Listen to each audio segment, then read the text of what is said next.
Beyond the skies, you and I, we're breaking bounds on Baobab. Everyone, how are you today?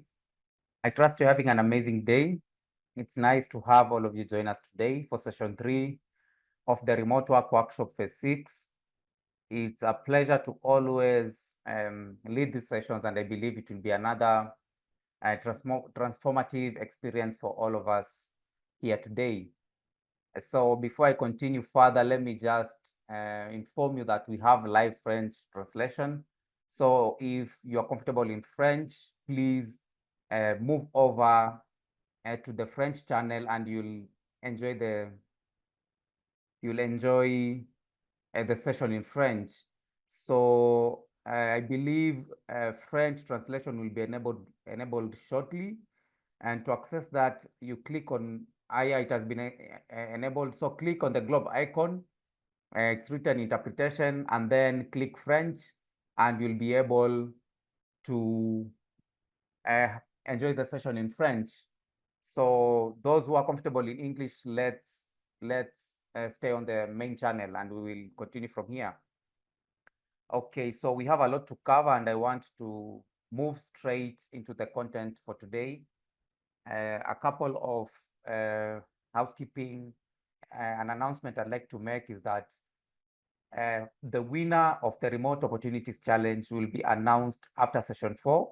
We usually announce it during the 4th session, but we want to dedicate that session entirely for learning, for your development. So we'll not be making that announcement during session 4. That announcement will be made on Baobab. So I'd encourage all of you who are here today, create an account on Baobab, so that when we make that announcement, you can know, and you can see who's won. And also, moving forward, we will be giving these announcements from Baobab. So Baobab is a platform for young people like yourself to engage, to interact, to find opportunities to grow and develop. So the link to register on Baobab, if you've not yet registered on Baobab, is being shared on the chat right now. So please go ahead and register if you've not registered. There are incredible opportunities for you guys on the Baobab platform. You come to learn of opportunities like this workshop.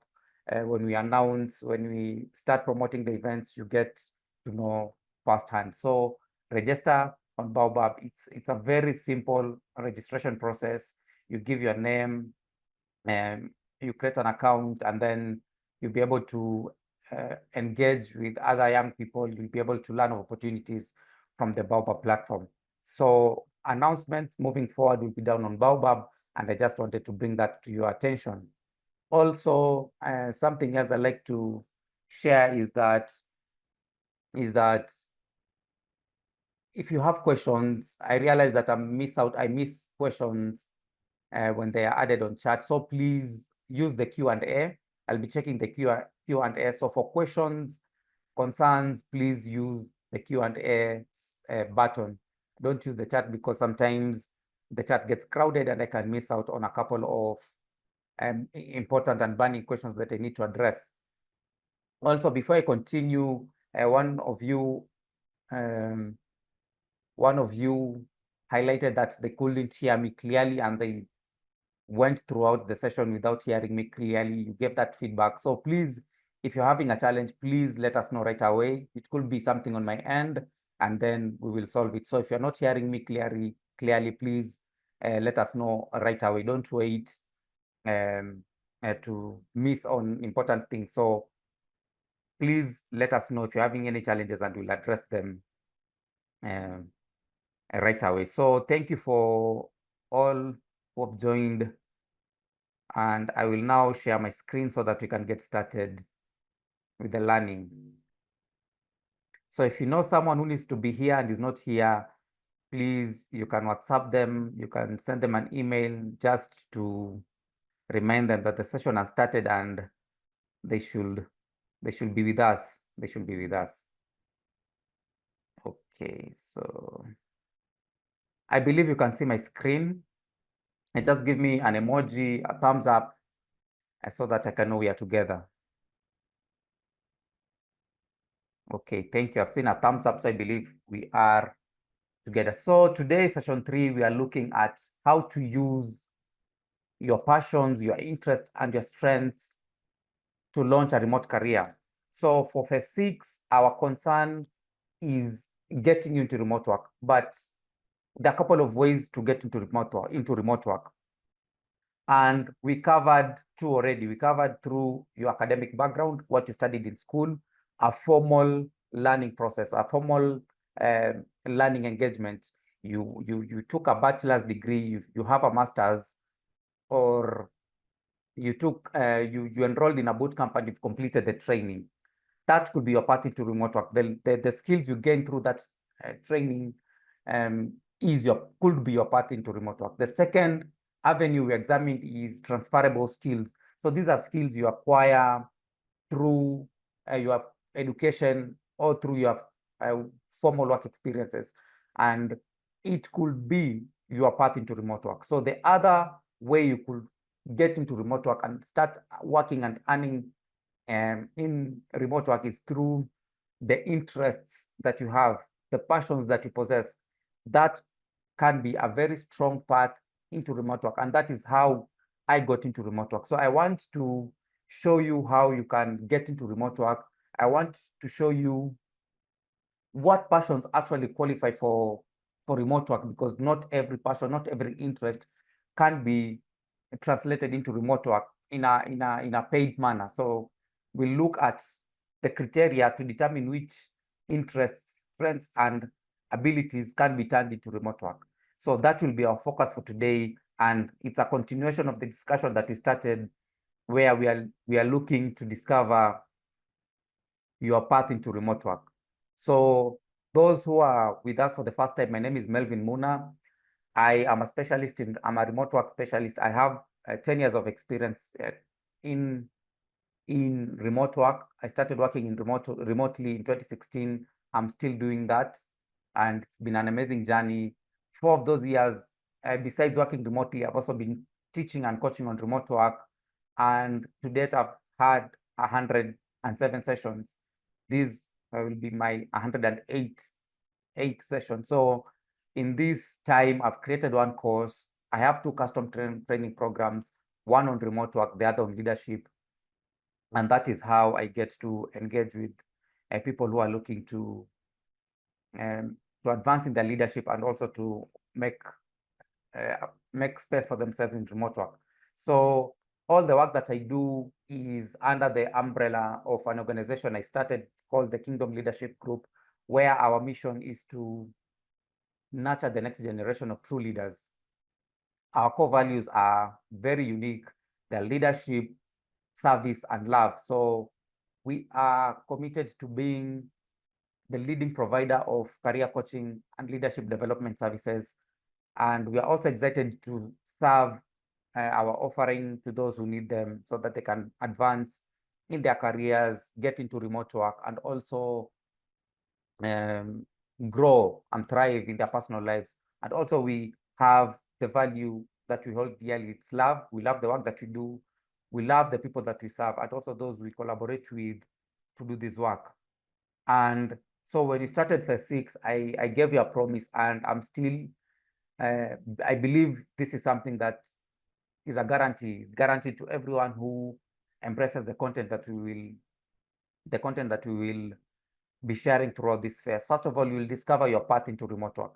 I realized from experience there are 4 ways to get into remote work, and through this phase, we'll cover those 4 paths. So at the end, if you've been faithful with us throughout every session, there's no way you will not find your path into remote work. There's something that will get you into remote work. Also, you learn how to package yourself for opportunities in the world of remote work, because it's a different space. Okay, you learn how to package yourself, and to help you with this, I start every session by sharing foundational truths about remote work.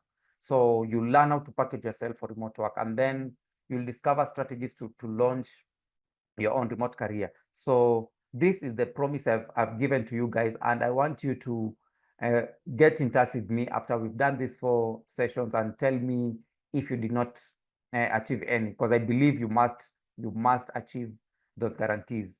So today we will cover how to turn your passions, your interests, and your strengths into remote work. And it's anchored on my experience. It's anchored on how I was able to turn a passion into a thriving remote career. So we will examine what kind of passions can be turned into remote work. We'll also look at that process of turning these passions into remote work. And then we'll conclude. I'll share resources with you guys. So I want you to stay till the end, and I will be sharing those resources with you. So someone is asking, where do I register for the other 3 sessions? So we've already had 2 sessions. This is the 3rd session. So we have 1 session left. So to register for those sessions, please create an account on Baobab, because it's advertised there. And when that session is up, we'll promote it. You'll be able to register. We'll share the link for the registration. Also connect with me on LinkedIn, Melvin Muna. I always share, and I always share about these sessions. So someone is asking, can I get a recording? Yes, you can. The sessions are recorded. They are published on Baobab's YouTube channel. So go to Baobab, go to YouTube, search Baobab platform. On that channel, you'll find the recorded sessions. They are there. Okay, so for every session in this workshop, I want to share with you some foundational truths that will establish you in remote work. So this is the mentality you need to carry if you're going to make make space for yourself in remote work. So here we are. I want to share with you something that is quite important. So what will create space for you in remote work? Many people assume that the remote workspace is just waiting for them.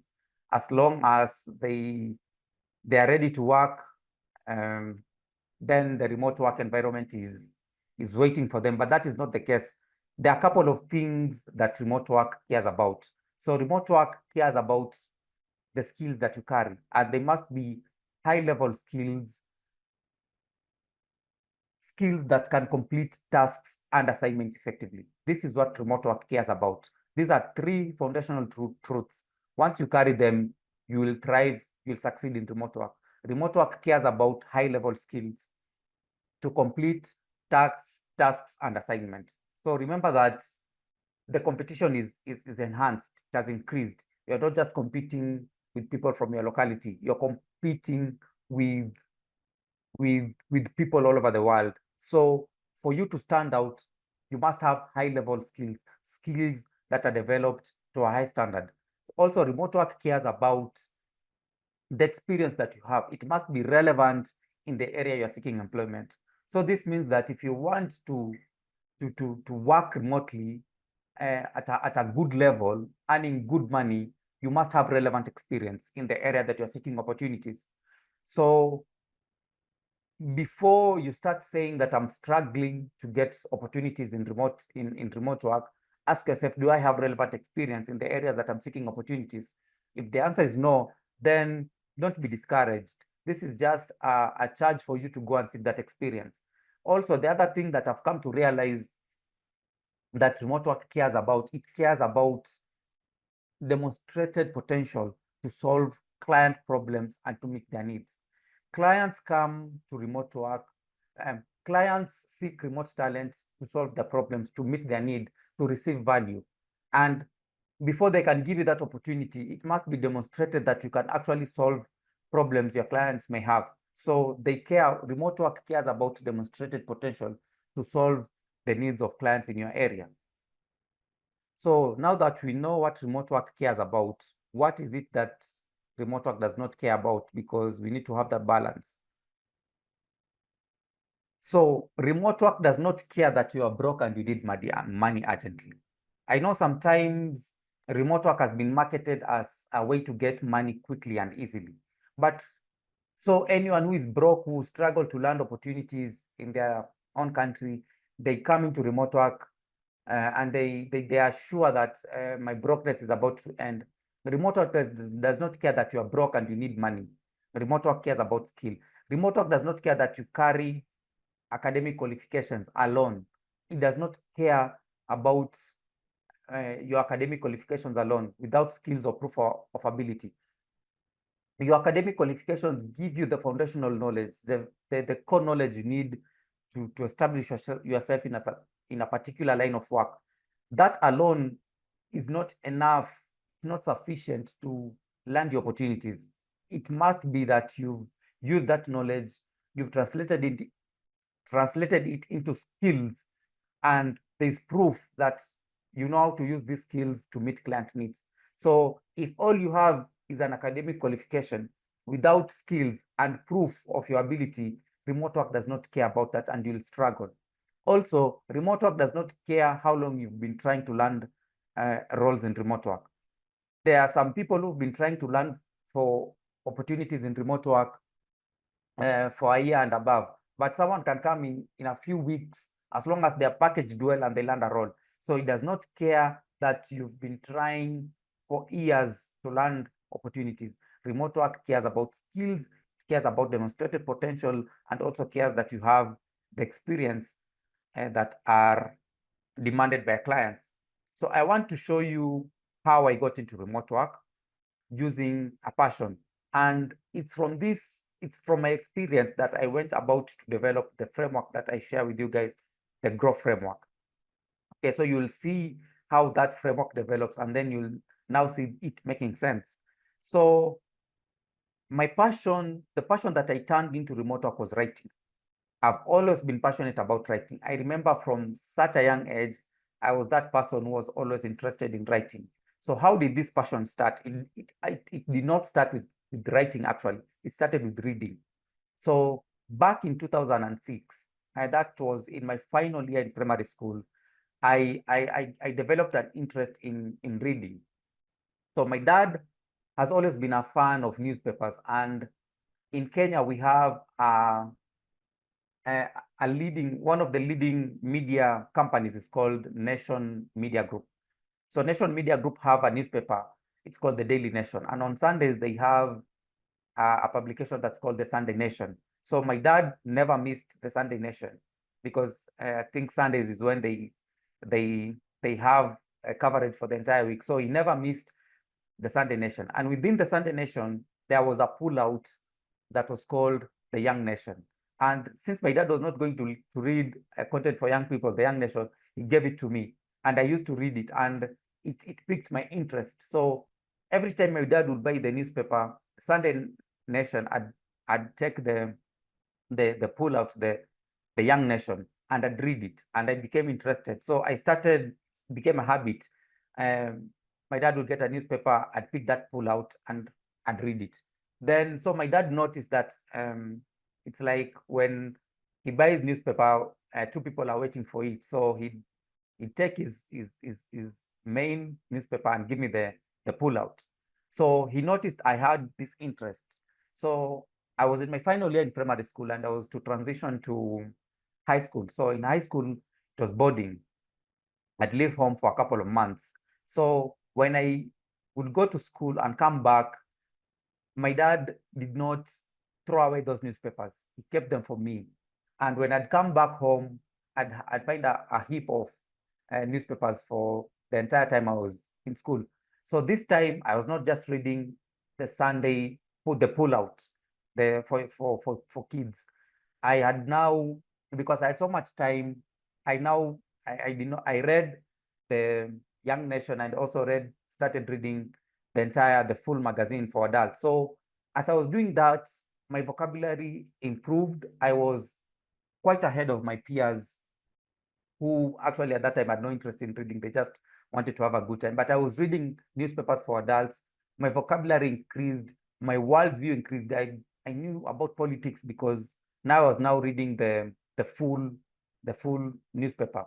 So now my worldview increased, and it reflected in my performance in high school. So in English and literature, one of the compulsory subjects, I was always leading. I was always the top.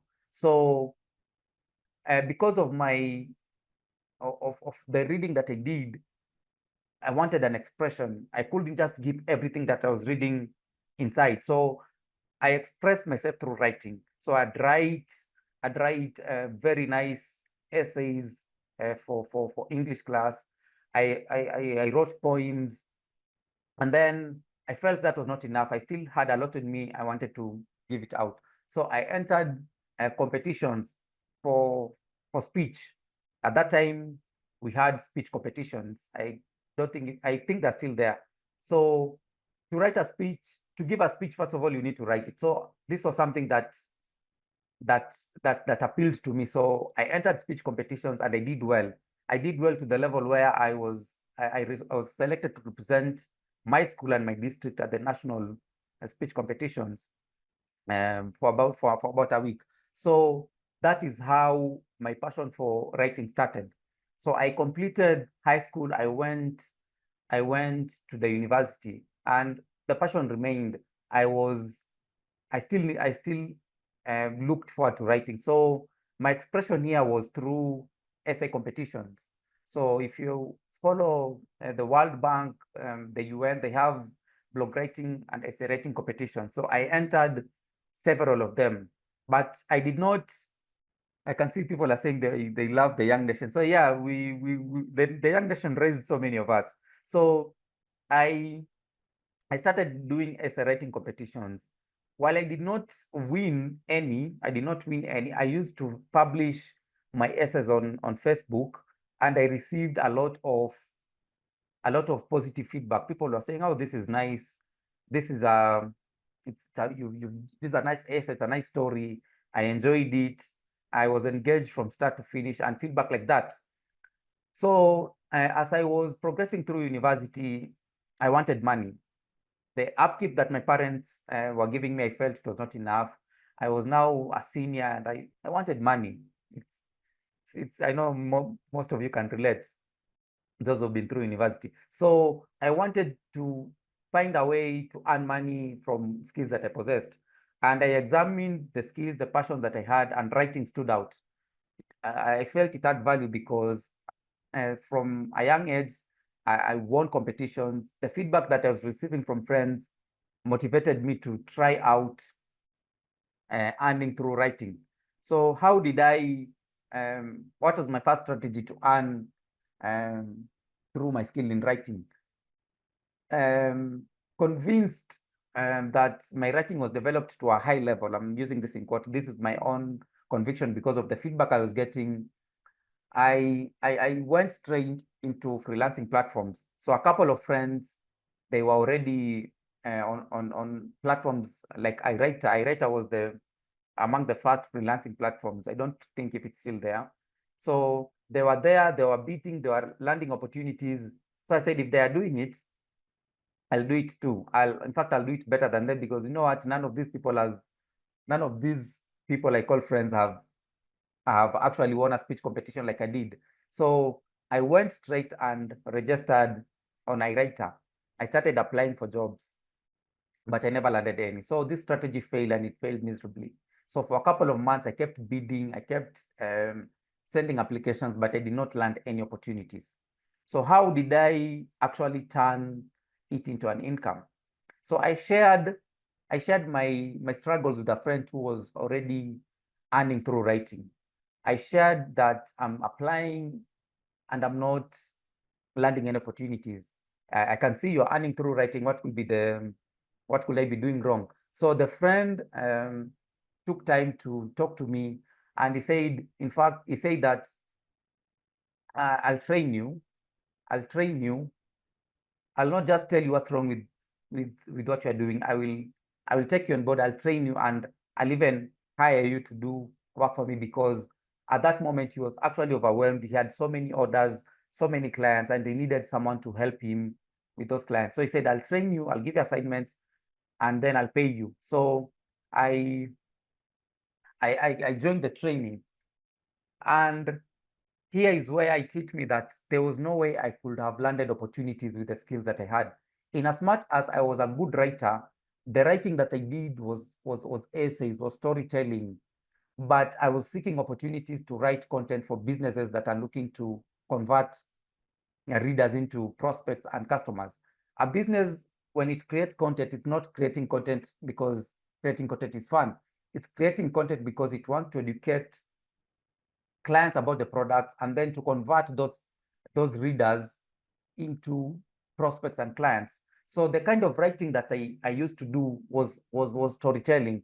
It was essays. It was about engaging people, but I didn't know how to convert, and that is what businesses were looking for. So the training that I received training on how to create content that converts, and that training, beyond how to write content that converts, there are a couple of things that clients who are looking for content writers are looking for. They are looking for original content. That is first and most important thing. Original content, because Google penalizes content that is not original.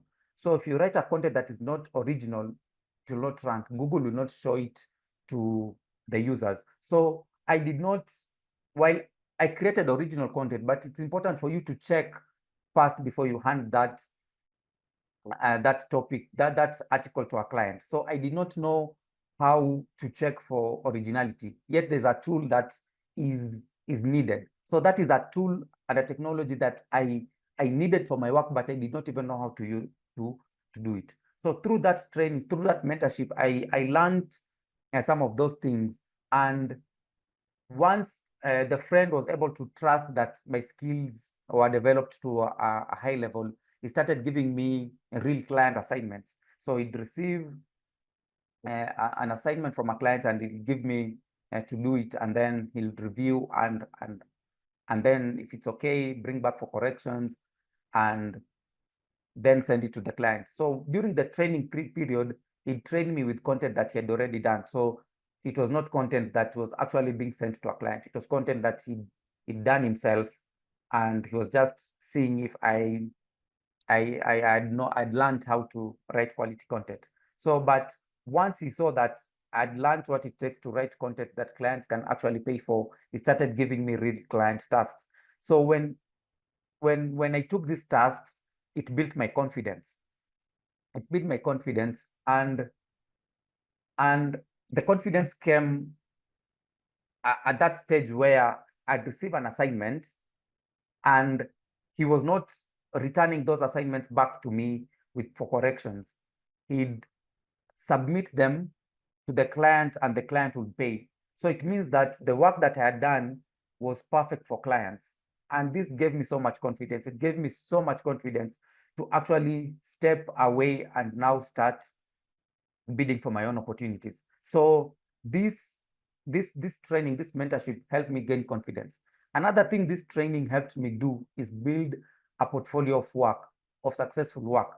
So when I had created the first account on iWriter, I did not have a portfolio to show. I did not have real work that I had done. I was just hoping that someone would pick me and trust me to do a job. But working for this friend, being trained by this friend, I was able to create a portfolio. And that portfolio, it helped my bidding strategies. It helped me stand out. So when I say that clients are looking for relevant experiences, it's something that I've been through. So I know remote clients are looking to see that you can do a task before they can even hire you to do that task. So if you want to make space for yourself in remote work, it's important that you carry a portfolio. So this is how I was able to turn my passion for writing into income. So after I got that confidence, and then I had that portfolio, I stepped out. In fact, that breakup was messy. I actually blocked him because it had gotten to a point where he was not doing any work himself, because he knew he had trained me. And remember, with my background in essay writing, I knew how to engage audiences. Even right now, when you see the kind of content I create, it will engage you from start to finish. So imagine I'm bringing the ability to engage audiences, and then I knew the technical aspect. So this friend did not want me to go free, because he was having an easy time He was just getting assignments, giving them to me. He was relaxing and earning the money. He was not paying me a lot, actually. He was just paying me $2 for an article. Yet in my career, I went ahead to earn more than $100 per just one article. So he was enjoying it. So I had to actually break away from him so that I can step out on my own and earn the big monies. So beyond that, I learned how to bid well. And I think I'll have a session on freelancing. I'll show you smart bidding strategies. I need an entire session just for that. So I learned how to bid well. And then strategy that helped me thrive is I was always delivering top quality work, always looking to exceed expectations. And then that helped me earn those ratings that clients are looking for. So that was how I was able to get into remote work. That is how I was able to turn a passion for writing. In fact, it started as a passion for reading into remote work that actually paid me and paid me well. So I want to leave this point number 6 of networking because I'll share it at a later stage. So that was my journey into remote work, and I believe I am sure that passions can be turned into remote work from my own experience. So let us look at what kind of passions, what kind of interests can actually be turned into remote work, because it's not any passion, any strength, any interest that can be turned into remote work. There's a criteria that I've created and I want to take you through it. So first of all, it's important that the passion that you carry, first of all, you must know that you have this passion. You must know that you have this interest or this strength. It must be one that you've developed intentionally through formal or informal learning. It should not be just a passion that you believe you have. You know, that those passions that they are at the back of your mind. No one even knows that it's a passion of yours. It's something that you've developed intentionally through formal or informal learning. So for instance, you can say that a passion like graphic design. So you're that person who is interested in graphic work. You must at least have taken some time to learn about graphic design, about the elements of graphic design. You must have taken some time to understand the things like topography and things like that. So this is a passion that can be turned into remote work. A passion that you can earn from is one that you've developed intentionally through formal and informal learning. So my passion for writing, I developed it by entering essay writing competitions. So when you enter a competition, you are given requirements, structures, and things like that. So you're forced to develop your writing. You can't just get there and write an essay. So that it forces you to develop that passion. Another example is, you can say you are passionate about social media management. It must be that you've learned about social media management. You've taken time to develop your abilities as a social media manager. Let there be evidence that, you know what, this is a passion that I'm keen to develop. Okay. The second criteria is you must have applied it for yourself or for others. Don't just pick any passion and say this is the passion I want to earn from, yet you've not applied it for yourself. You've not applied it for others. For instance, if you have a passion for graphic design, at least let it be evident that you have created a poster for yourself or a friend, you've shared it online. Okay, don't let this passion be something that people have experienced, something that people have seen. You must have practiced it for yourself, applied it for others. It could be in paid or unpaid setting. For me, I practiced my passion for writing by entering speech competitions. I practiced it, I applied it by writing essays in essay competitions. So I applied it. This point number 2 is very important, because when you apply something, you receive point number 3, you receive feedback. This is another criteria that will determine if this particular interest that you have or this skill, you can monetize it, you can earn from it. Okay, so when I was sharing my essays on on Facebook online, I was getting feedback. It was encouraging feedback. I'm sure you've come across people who started businesses because people told them, you know what you're doing can actually be turned into a business. It could be someone who is baking cakes and things like that and cookies, sharing them with friends. Then someone eats a cake and then they enjoy it and then they tell you this is something that you can make a business out of. So you want these signals. These are the signals that will tell you that this is a passion or an interest that you can actually earn from. Okay, so you must have received encouraging feedback about it. You've shared a poster. Your passion is graphic design. You've created a poster, a birthday poster for a nephew. It was shared online. It was shared on WhatsApp. And then people are saying, you know, this poster is good. This poster is nice. That is some of the signals that you want to hear to know if the passion that you carry can actually be turned into remote work. And the fourth and most important qualification is that passion, that skill has clear potential for remote work. A passion like photography can be a passion, but when you examine it keenly, you'll realize that this skill can only be monetized in a physical environment where I'm taking photos of people and things like that. So that skill must have clear potential for remote work, because this workshop is for remote work. So if you're going to turn passions, if you're going to turn interests into remote work, it must carry clear potential. If the passion that you carry does not have clear potential for remote work, you want to join us for session 4, because for session 4, we'll be looking at how to develop a new skill for remote work. Okay, so you want to join us for session 4. So how do you determine if your passion has clear potential for remote work? First of all, with that skill alone, you can land a remote job. That skill alone, that passion alone, you can land a remote role. For my case, it was writing. I could easily land a remote job with that skill alone without adding anything else to it. And there are other people who are using that skill for remote work and they are earning. For my case, writing, so many people are earning remotely as content writers. And then when you do a simple search, you'll find there are openings for that skill currently, right now. So if your passion is, let's say, social media management, when you do a simple search, you'll find that there are openings, current remote openings right now for social media managers.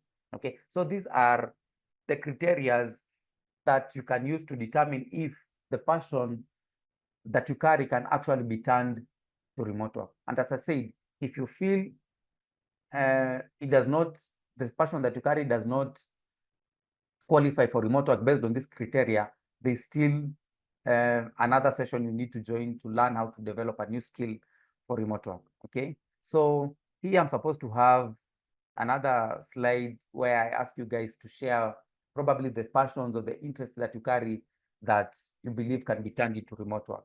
So let's just use the chat. So what passion do you have? What interest do you carry that you believe you can turn into remote work? So for me, it was writing. So examine yourself, examine your encounters, and examine your life to this moment. Which passion, which interest, which strength do you have that you believe can be turned into remote work? Let's have a couple in the chat.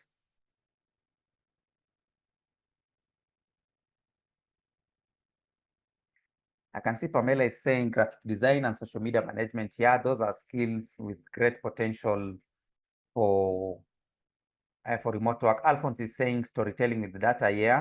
Yeah, data storytelling is an amazing passion for Alphonse that can be turned to remote work. Catherine is saying reading. So Catherine, if your passion is reading, you need to take my approach and make it writing, and then writing now will earn you remote opportunities. Morris is saying graphic design and photography. Yes, those are skills that can be turned to remote work. Englet is saying business management and marketing. Those are good skills that can be turned to remote work, good passions. Gift is saying voice acting. Yes, voice acting can be done. There is business consulting, graphic design, amateur editing of student research work. Veronica, that is a new one. Amateur editing of student research work. Ruth is saying writing projects. Yes, those are all passions that can be turned into remote work. Now that you've identified those passions, and Caesar is saying online moderating. Yeah, that's what I do. Online moderating, great potential for remote work. So now let's look at that process. So the process is actually is the framework that I have been sharing with you guys since session one. It's called the growth framework. So the growth framework starts with getting your skill. And let me make a disclaimer here. As I'm sharing these steps, I can see there's a question on types of remote work in healthcare sector. So if I'd advise you to watch session one. Session one, I covered remote work. I believe session one will answer you. So go to YouTube and find session one. It will answer that question. If I have time, I'll answer it at the end, but I want to continue. The disclaimer here is that you cannot miss a step. And if you go ahead and miss a step, you'll be taken back to take that step. There are no shortcuts. You're not missing steps here. So from experience, I did not take step one. I went straight away to creating an account on a writer and started applying for remote opportunities. But I did not land any job. I was taken back to take step one. So step one is where you gauge your skill. You gauge your skill to determine if you are able to finish and complete tasks that clients have. Can you confidently perform tasks and assignments in your field? This is the first step that you need to take. Gauge your skill. And this needs to be a very honest assessment. I did not take this step. I went straight away to applying, but then I was disappointed because I did not land any opportunity. So as I was being trained, I realized that there was no way with the skills that I had, I could deliver on the outcomes that our clients were looking for. So this is a step that you need to do. Honestly, gauge if you can confidently perform tasks in your field. Okay, how do you do that? Just take 3 entry-level jobs, 3 entry-level remote jobs related to your skill. So those skills that you guys have been mentioning here, find entry-level roles in that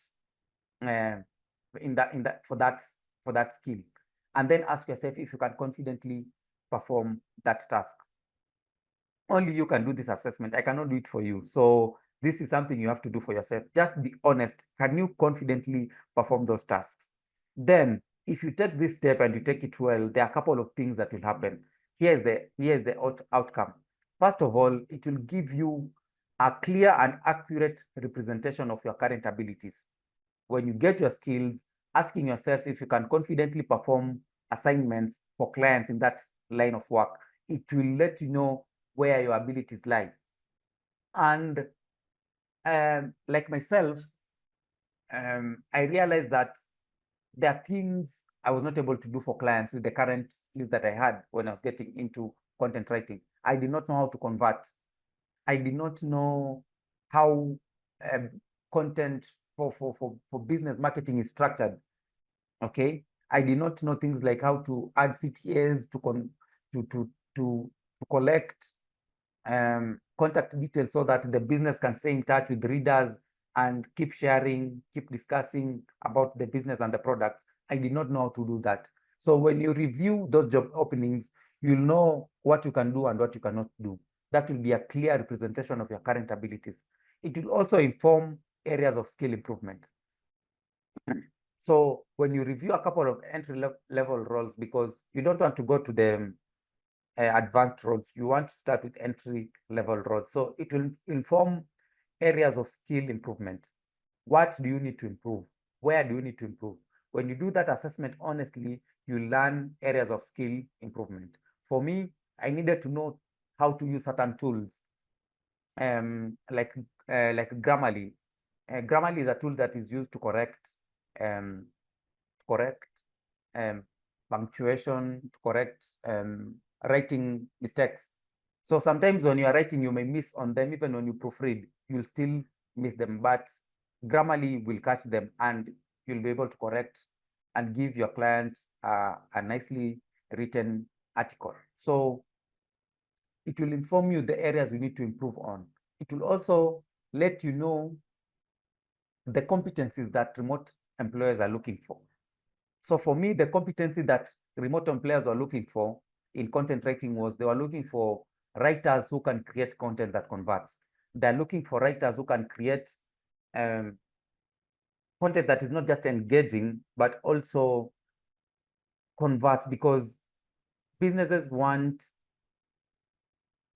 businesses want they want to convert, they want to make money. So the content that you write should be aligned with that goal. Okay. So Geoffrey is saying is traveling.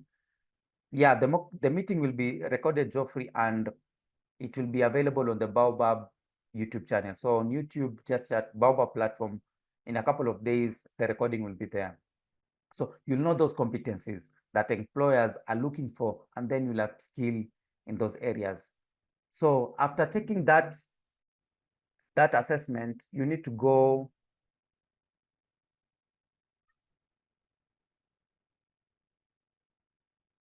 I'll answer those questions on the chat later. So the step 2 is, after gauging your skills,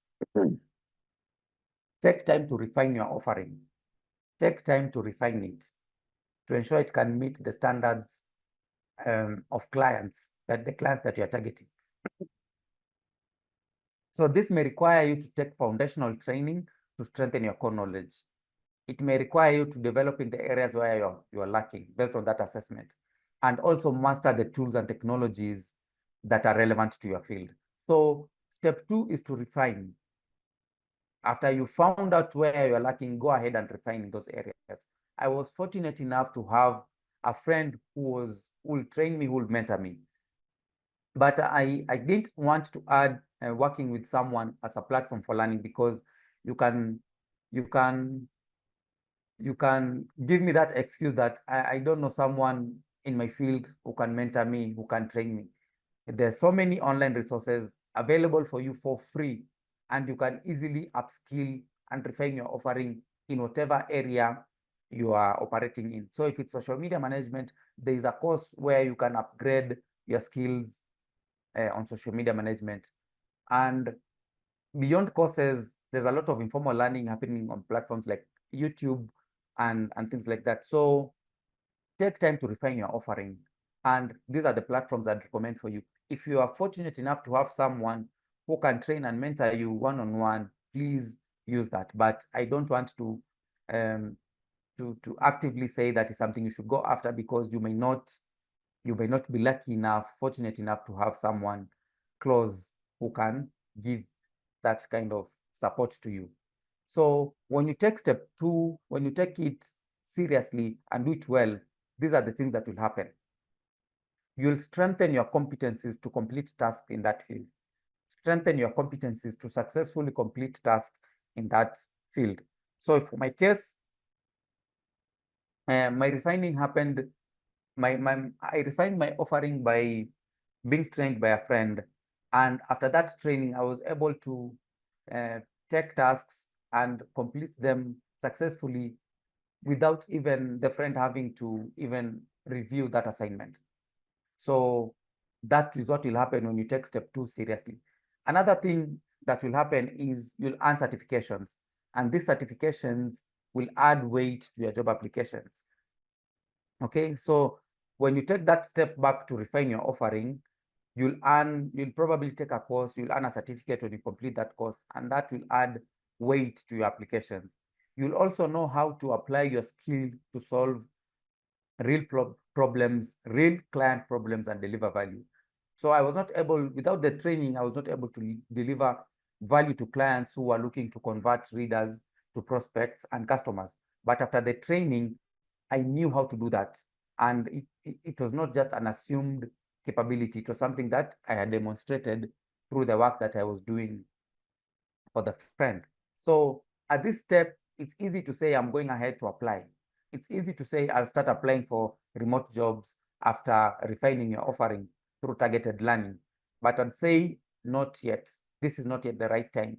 Why? Because you only carry the bare minimum. You are still not competitively packaged for the remote job market.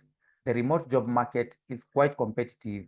It has, the standards are quite higher than in your local locality in your country. So if you just go ahead and apply for opportunities at this stage, you'll realize that you're not competitive enough. Okay, and I'll be telling you how an individual who's packaged accurately for remote opportunities looks like. Then we go to step 3. Step 3 is offer. So you've gauged your skills, you've realized where you are lacking, you've gone ahead and refined your skills. And then the third step now is to offer your services in volunteer and entry level roles. So after the friend trained me, he hired me and started giving me tasks. Okay, so quite fortunate for me. I had someone who trained me, hired me, and even paid me. Okay, but that may not be the case with everyone. So how will you find opportunities to serve your offering is through volunteering. So you want to find organizations that could benefit from the skill that you have, the skill that you've developed. So if you've taken time to refine your skill as a social media manager, find a small business that needs social media management and do it for a couple of months. Okay, do it for a couple of months. And you want this assignment to be done remotely because you want to have remote work experience. It's something that can set you apart when applying for remote jobs, because some clients just it's something that can tip the scales in your favor. When you have remote work experience and someone is looking for a remote worker, you are a better candidate. You are an ideal candidate than someone who has no remote work experience. So as you're volunteering, what are you collecting? You're collecting remote work experience. So it's important that you ensure that the work will be done remotely so that you can build authentic remote work experience. And this is such an important part. I'm planning an entire series on volunteering and how it can help you in your remote work journey. I'll do an entire series because many young people are have a negative attitude towards this volunteering, and I want to show you how you can make maximum value from your volunteering experiences. So I'll do an entire series. I think not the coming series, because the coming series will be looking at profile elements. So that is something that will come later on, but I will do this for you guys.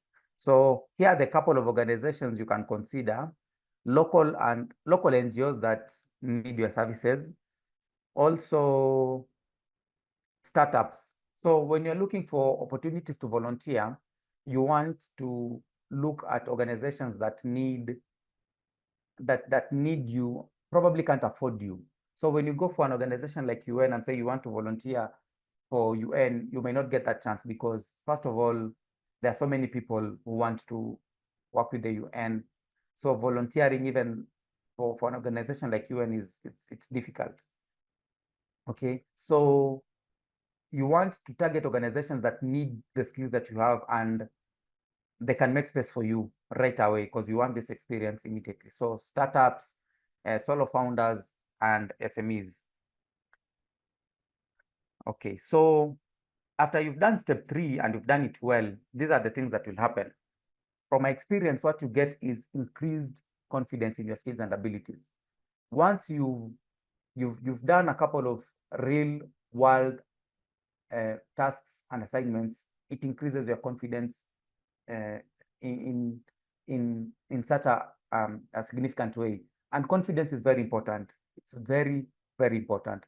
And those who are hiring, they can tell if you are confident or not. So you want to have confidence. Confidence will be seen in your application materials. It will be seen in the way you conduct yourself during interviews. So when you've taken time to gain experience, real world experience, you get this confidence, and confidence is good. Also, you get real world client experience, and this strengthens your professional profile. What do you get again from this step? You get a portfolio to showcase successfully completed work. Okay, a portfolio is very important. Hiring right now is anchored on what you've done, because it's from that clients can determine what you will do for them, what you can do for them.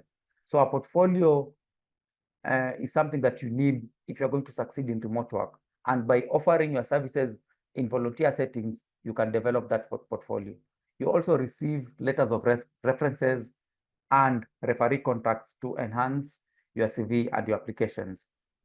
And also, it transitions you from assumed potential to demonstrated potential. Many people are still operating at assumed potential, and you want to demonstrate that this potential is something that I can bring to an organization, I can bring to a client, and I can solve problems right away.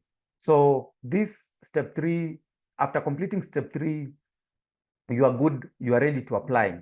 You are ready to apply for remote opportunities. After successfully completing step 3, okay, when you complete step 3, you become the ideal candidate for remote roles. So the ideal candidate looks like this. So I said I'll share with you how the ideal candidate looks like. So the ideal candidate holds the right educational qualifications and strong foundational knowledge.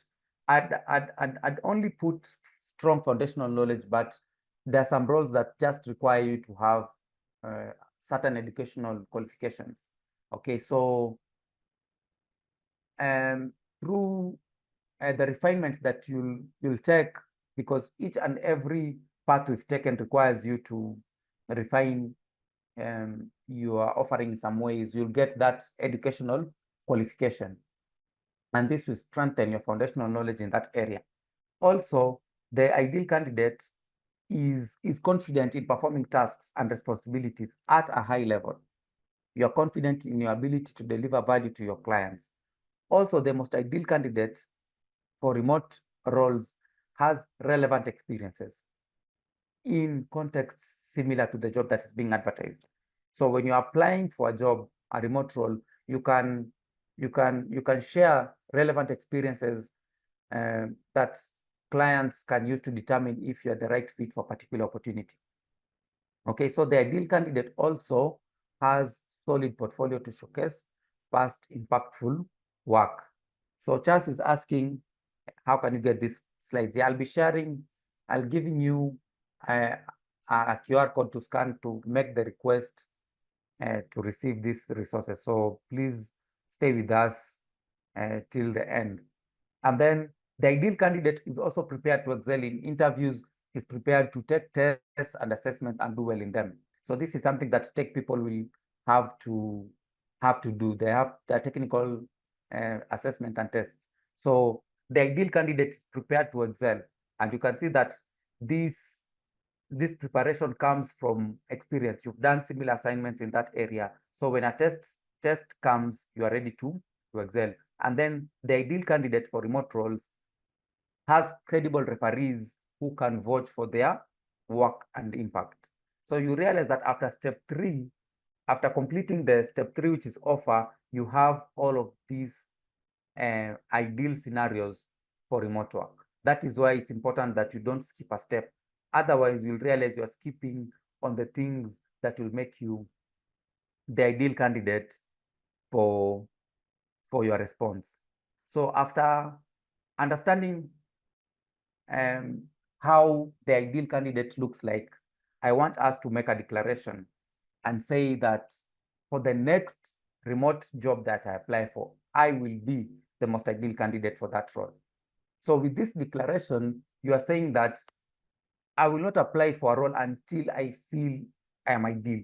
And I've already shared with you guys what it will take for you to be the ideal candidate for a remote role that you'll apply. So I want you to make this declaration, and declarations are quite powerful. So we've been doing this for this series, and I want us to continue with these declarations, because once you make a declarations, it kind of pushes you to do what it will take for you to achieve that declaration.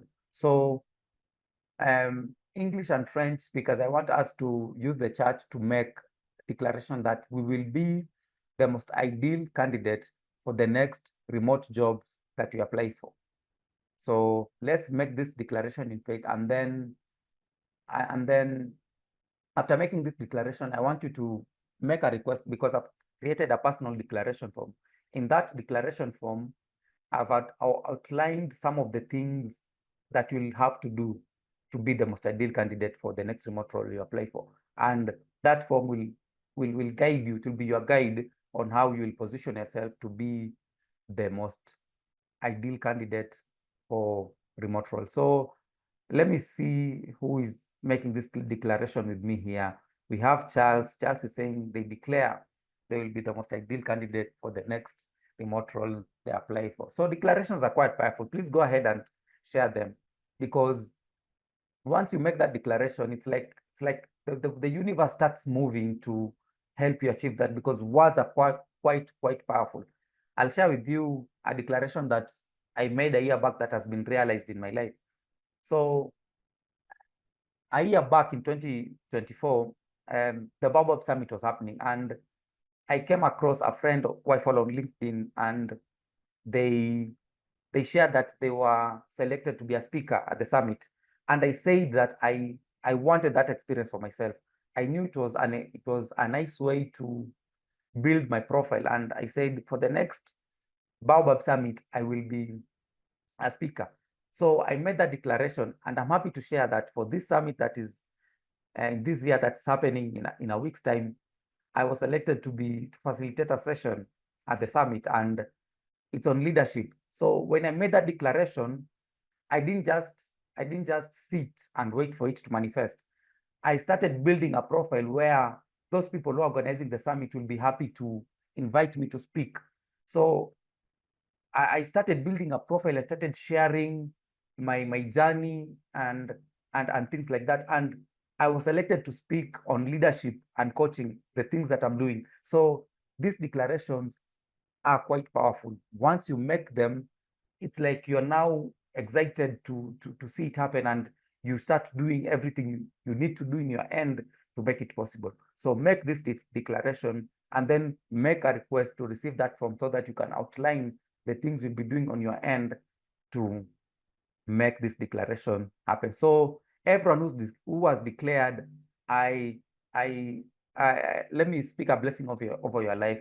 May you receive this declaration in a way that will blow your mind, that it will blow your mind. You have made that blessing of your life, and it will happen. So Benedicta said amen. Yeah, thank you so much. So make that declaration. Declarations are very, very, very powerful.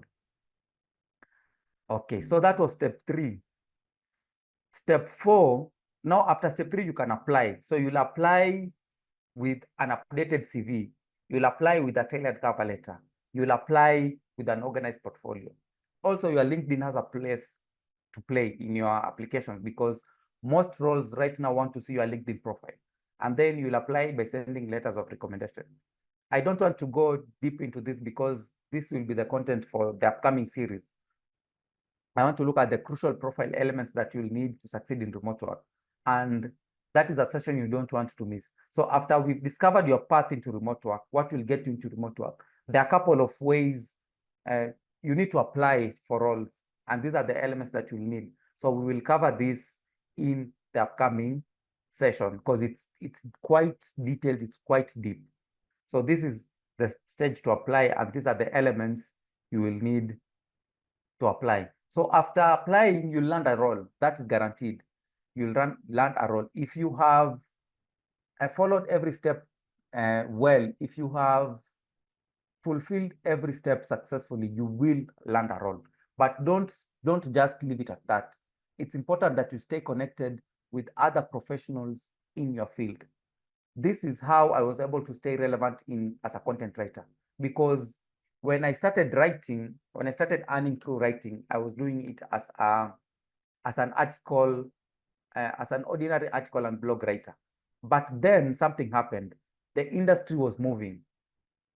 The industry was moving into SEO content writing. And I came to learn about SEO content writing by connecting with other content writers on Facebook. So there was a group was called Online Writers Kenya. There, people would be sharing their experiences. And then I noticed that people are talking about SEO. So I went and discovered what SEO was. I went ahead and upskilled, and then I now started packaging myself as an SEO content writer. And here's the thing, the industry now started focusing on SEO content writing. And those who did not have skills in SEO, they had to upskill or miss out on opportunities. So you learn about these trends by connecting with people in your field. So don't stay isolated, especially in remote work. You want to find your peers and stay connected to them. Okay, so connect with mentors, connect with industry experts and things like that. So that is step 4, which is the final step. And then what is the outcome of step 4 is you learn about growth strategies, you learn about trends in that industry, and also opportunities. Opportunities will mostly likely come from your network. So don't end at just applying and landing a role. Stay connected with people in your field, and you learn how to grow and advance. So that is the content I had for you guys. Beyond the skies, you and I, we're breaking bounds on Baobab.